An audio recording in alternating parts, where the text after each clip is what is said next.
yangu tu ni kusema nchi yetu haitembei vizuri.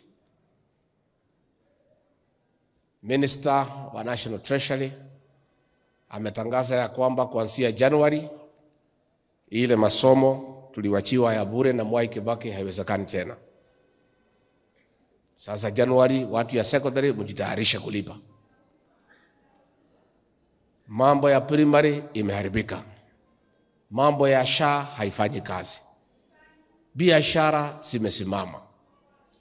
Na mimi nasikia Ruto akisema ati yako na mpango ati ya kufanya Kenya to be a first world country. Ni muongo si muongo? Now William Ruto aka Githinji kama wewe unasema sisi tuko na akili dogo, unatudharau sana. Kama within 3 years kazi yote Kibaki alifanya ya masomo umeharibu. Kazi ya matibabu Uhuru Kenyatta amefanya umeharibu. Biashara zote umeharibu. Watoto umesema wapigwe risasi kwa mguu. Biashara zote zimeharibika. Wewe Githinji unaambia wa Kenya ati wakupatie nafasi ati you can make Kenya a first world country. How? Within 3 years, you have destroyed a great country.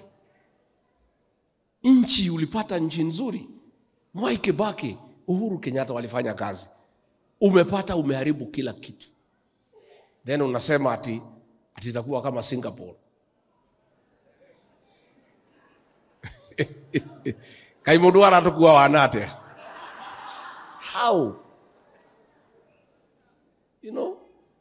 So mimi nasema mimi sina ubaya na mtu yeyote.